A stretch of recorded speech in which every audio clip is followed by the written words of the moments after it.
Hello, and welcome to another edition of the Diamond Cooper Show, coming to you live on this Feel Good Friday over the digital airways of YouTube from my hometown of Washington, D.C.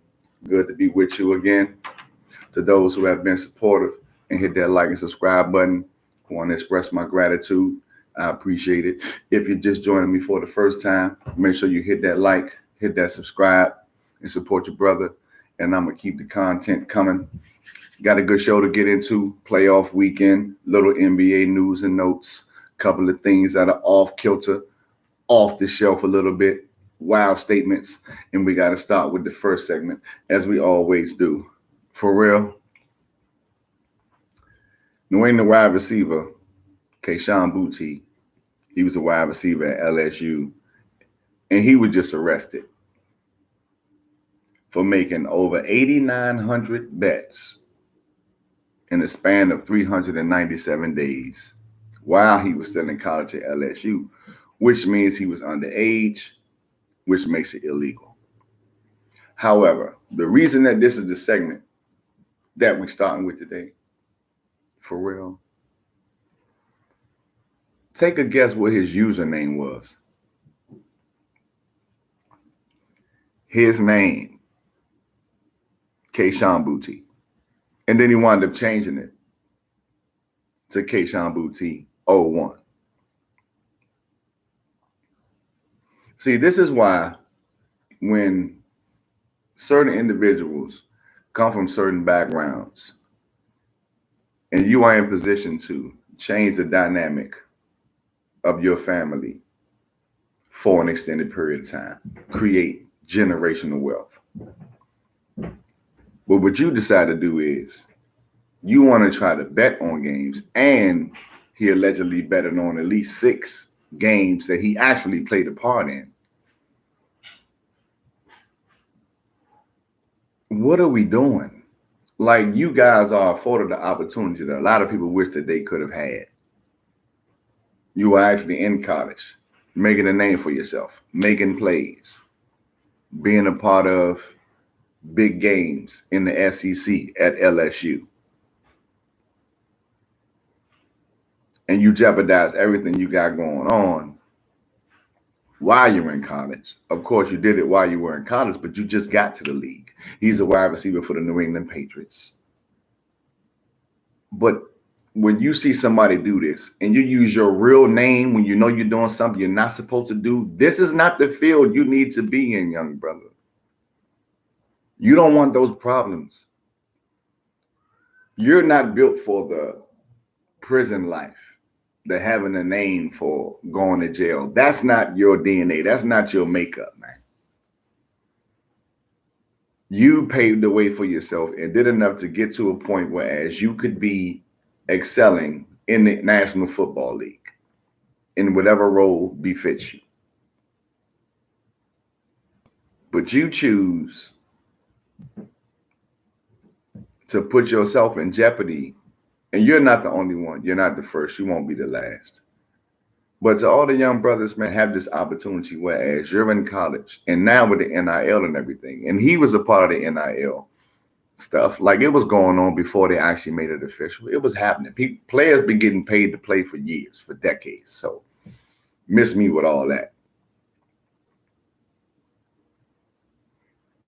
You'd rather have a career in NFL than a career in prison. Trust me. There's a second segment to the For Real, because once before I spoke about some statements that Cam Newton made regarding certain quarterbacks in the NFL. And then he also came out and wanted to double down on that once Tua and Dak were eliminated from the playoffs and everything. But now he's making news for something else. This man said Lamar Jackson means more to the Baltimore Ravens than Ray Lewis.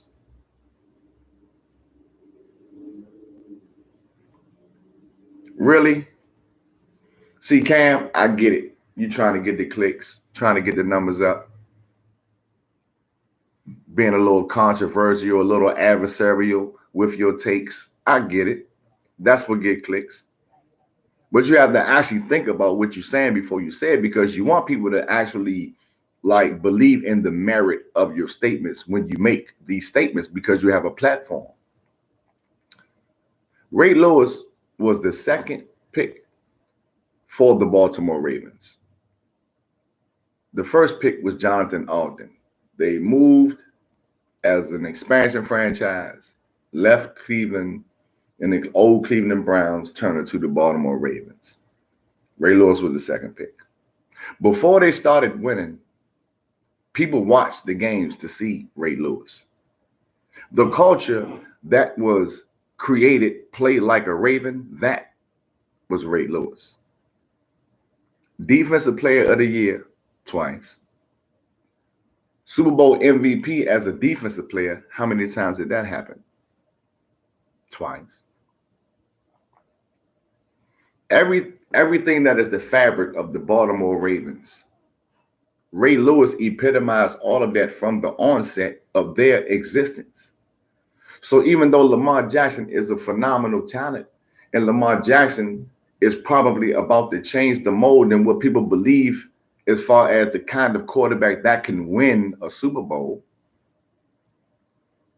Ray Lewis is the Baltimore Ravens.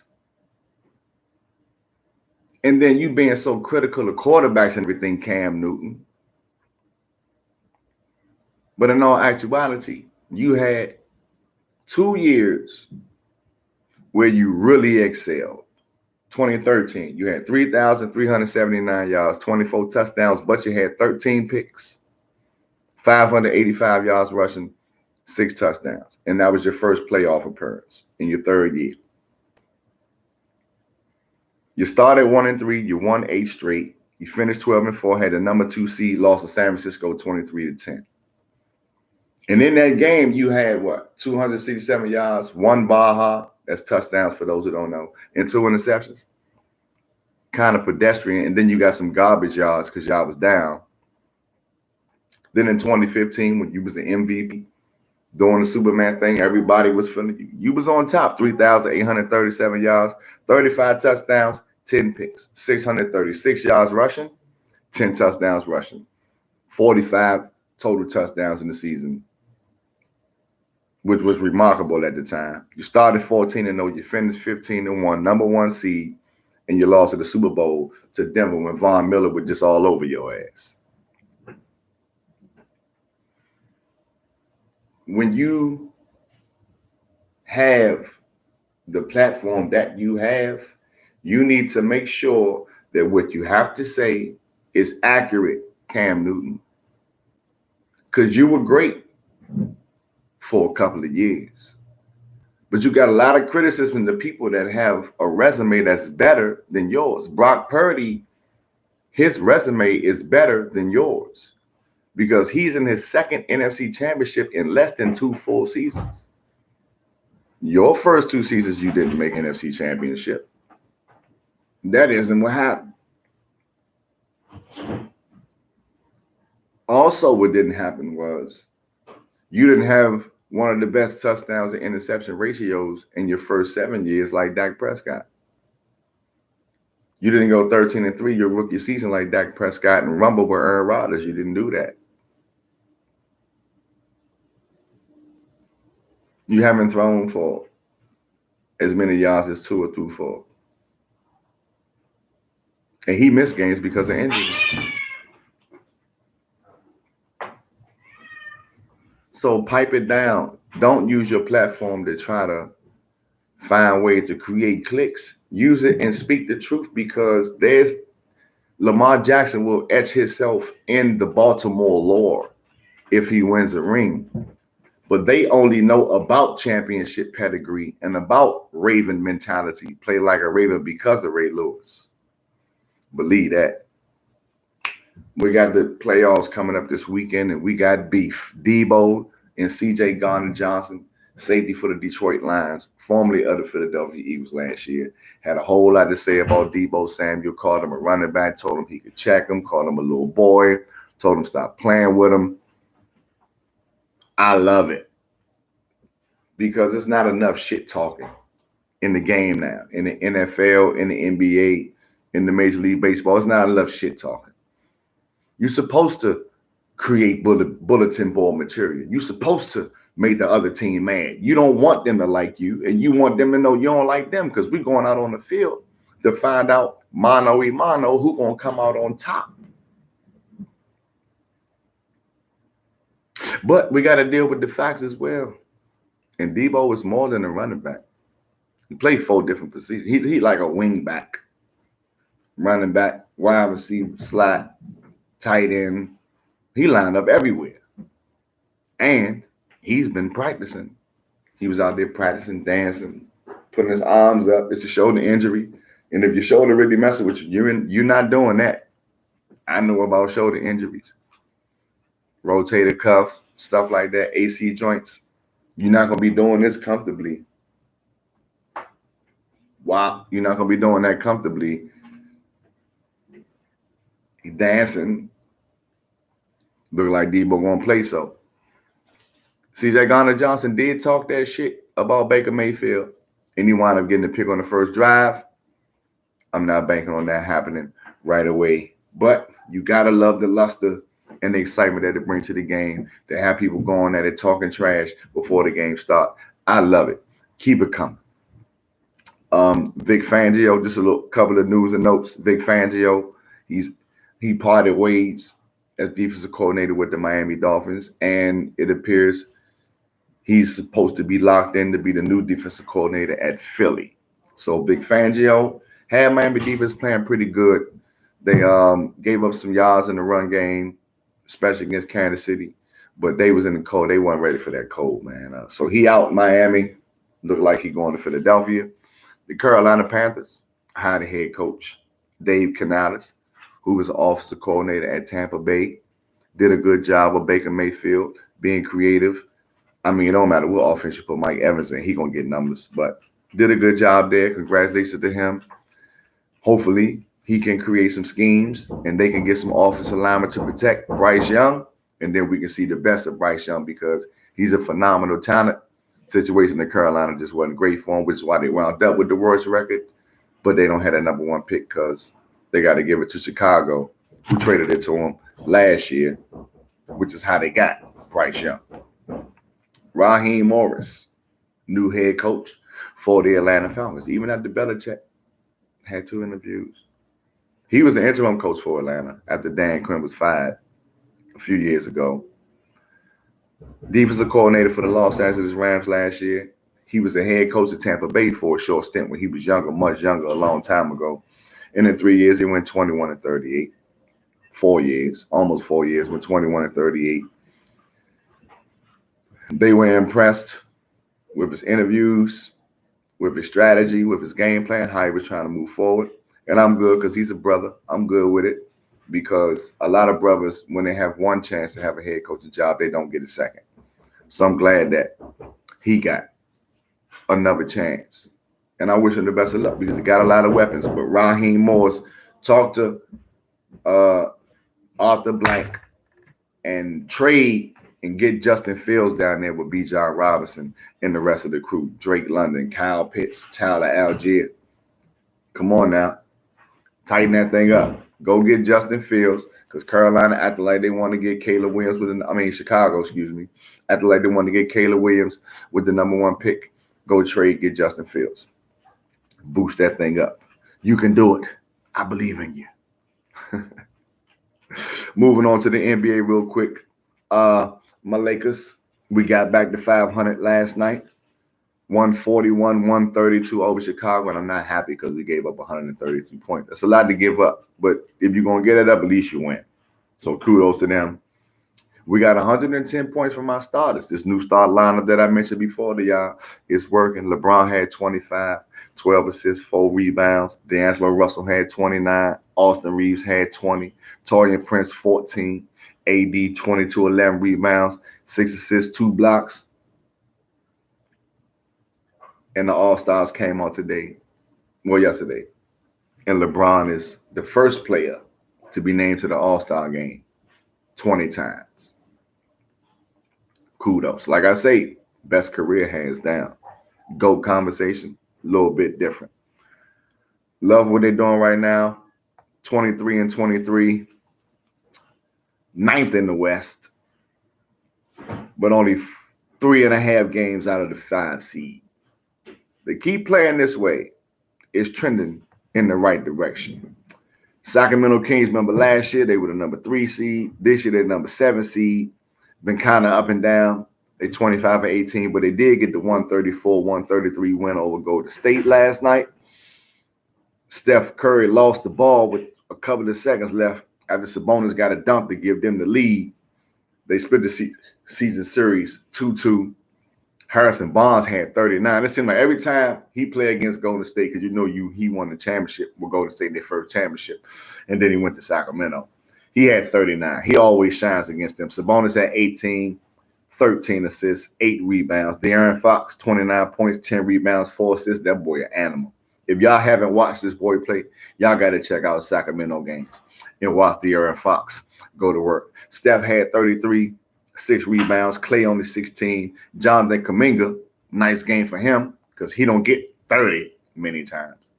But he's starting to flourish a little bit. Maybe he builds his confidence up and becomes an integral piece to help Golden State. He had 31 points. And on the East, Indiana, 134-122 over the Philadelphia 76ers without Tyrese Halliburton, ends Philadelphia's streak, 6-game winning streak. That is, Pascal Siakam, who they just acquired in the trade, had a triple-double, 26 points, 13 rebounds, 10 assists. Miles Turner with 20 points, 9 rebounds, 2 blocks. Joel Embiid, do what he do, 31-7. Wasn't that impressive. They got down a little bit early. Tyrese Maxey had 22. Indiana Pacers, man. Number 6 seed in the East. 3 games out of the number 4 seed. Tyrese Halliburton not playing right now, but he going to come back. Probably he get it reevaluated next week. Indiana Pacers, man, they got to the in-season tournament final, rumble with us, with the Lakers, with LeBron and company for a minute before we pulled off late because we play defense and they don't. But they deadly, man, because with Halliburton out there, man, he dishes that rock. Lead the league in assists. Yes, indeed. Lead the league in assists. Boston went to Miami and put the hammer down, 143-110. God, y'all realize how crazy these scores be now? Like when I was growing up, it'd be like 98-92 or 94-88, shit like that. Man, scores be outrageous now. Like when the Showtime Lakers first came in, Magic and them was putting up 120s. 143-110. Jason Tatum, 26 points, 8 rebounds, 4 assists. Jaylen Brown, 18. Porzingis, 19. They had 7 players in double figures, and you got to understand when you get contributions from 7 players, it makes the game go a whole lot smoother in basketball because it's easy to play defense because now everybody's on fire. So now on offense, the court is spread out a little bit more because he hitting, and he hitting. And if you're playing women's ball, she hitting, and she hitting. So now we got to be spread out because everybody's a threat.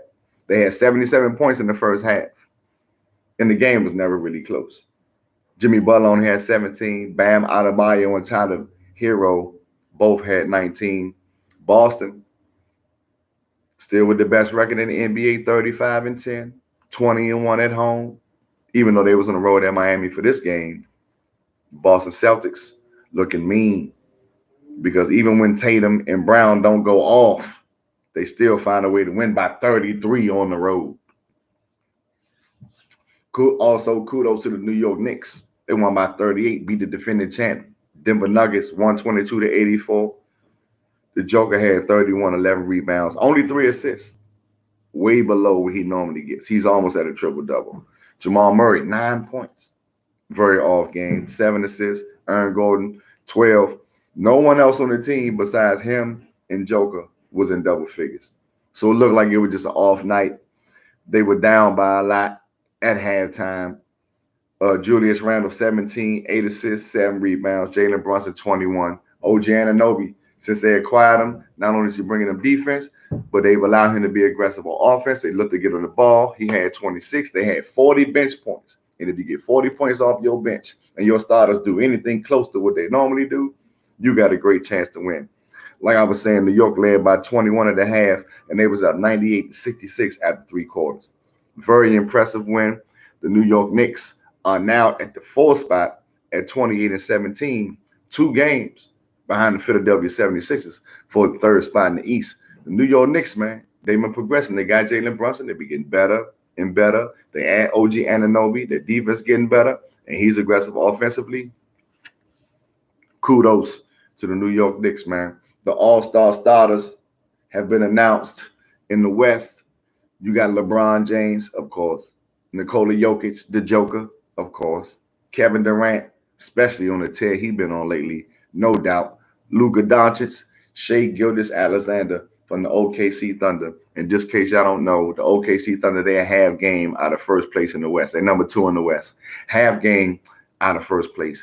And Shai Gilgeous-Alexander, who the Clippers wound up trading to get Paul George, because Kawhi Leonard wanted Paul George to come with him down to the Clippers. Shai Gilgeous-Alexander was part of that trade. If you haven't watched the Oklahoma City Thunder, and he has other players, Jalen Williams, the other way is 2 Williams, Jalen Williams, and then you got Chet Holmgren, Lou Dort. Like, they got weapons all over the place. Young, up-and-coming team. Going to be a problem because I mentioned on one of my earlier shows how I was going to say they did on their road trip, and they went 65% on that road trip. And now they are right on the Minnesota Timberwolves here. Who would have thought the Minnesota Timberwolves would be the number 1 seed? Anthony Edwards, Karl Anthony Towns, Rudy Gobert, Mike Conley going to work out there. OKC, Shai Gilgeous-Alexander, kudos to you. All-star team starter. On the East, Giannis Antetokounmpo, of course. Joel Embiid, no doubt. Jason Tatum, of course. Damian Lillard and Tyrese Halliburton, even though he hurt. I'm not sure if he's going to.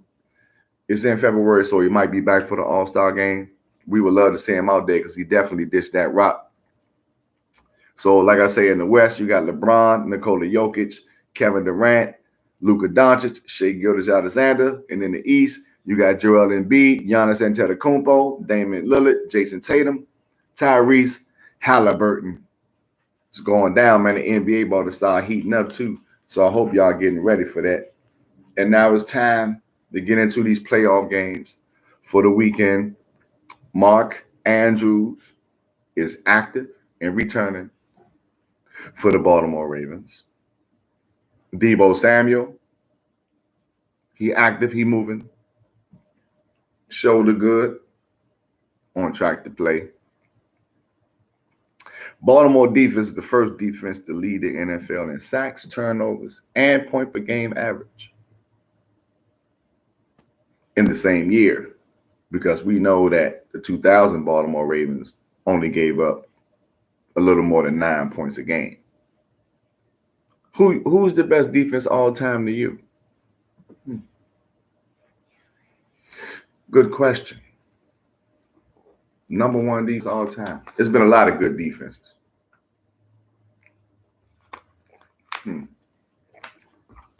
You had Purple People Eaters, Steel Curtain, the Doomsday Defense, the No Name Defense, the Fearsome Foursome. And you know what's crazy? When the Cowboys and the Steelers played in the Super Bowl, and I believe it was 1975, you had 23 Hall of Famers on the field. Good God Almighty. And for those who don't know, the Purple People Eaters were the Minnesota Vikings. The no-name defense were the Miami Dolphins. The Doomsday defense were the Dallas Cowboys. Steel Curtain, Pittsburgh Steelers. Fearsome Foursome, 85 Bears. Best defense all time. You also had the 2000 Ravens, and you had the 2013 Seattle Seahawks with the Legion of Boom.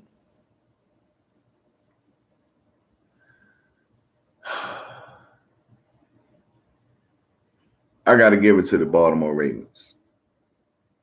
And this is why. The 2000 Baltimore Ravens, I'm going to give them, that's the best defense all time to me. And this is why. Not only did they only give up 10 points a game during the regular season, when the playoffs came, they gave up 3 points to Denver, 3 points to the Raiders, 10 points to the Tennessee Titans, who was the number 1 seed, and they had to go to Tennessee to play them, even though they was in the same division. But Tennessee won the division, so I had to go to Tennessee for the AFC Championship. Tennessee got 10.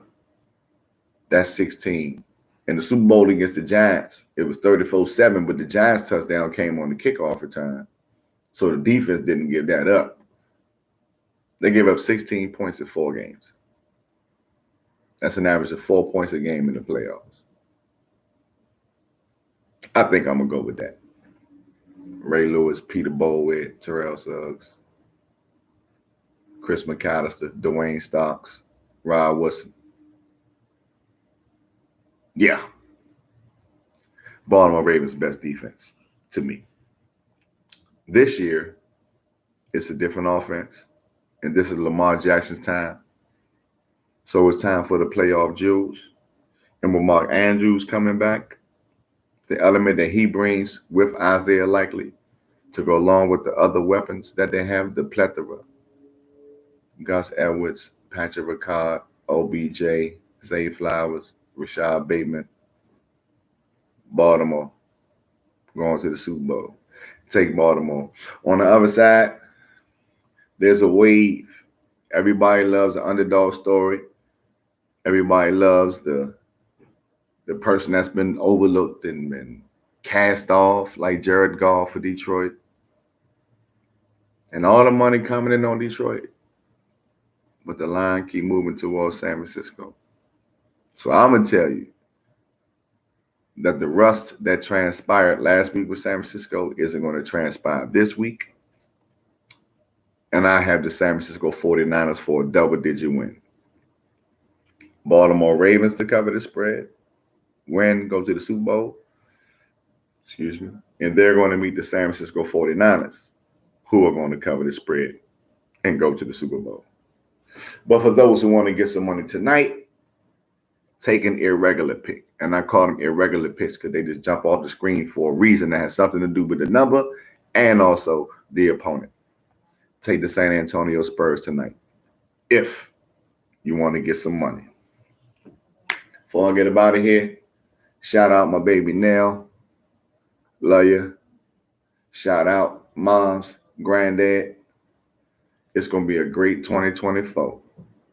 Tell your people to tell their people to check your boy out and hit that like, boop, hit that subscribe, boop, and rock with your boy. And I'm going to keep it coming. Remember, get this money. Baltimore, San Francisco for Sunday, championship weekend. And if you want to get some money tonight, take the San Antonio Spurs. Peace and love.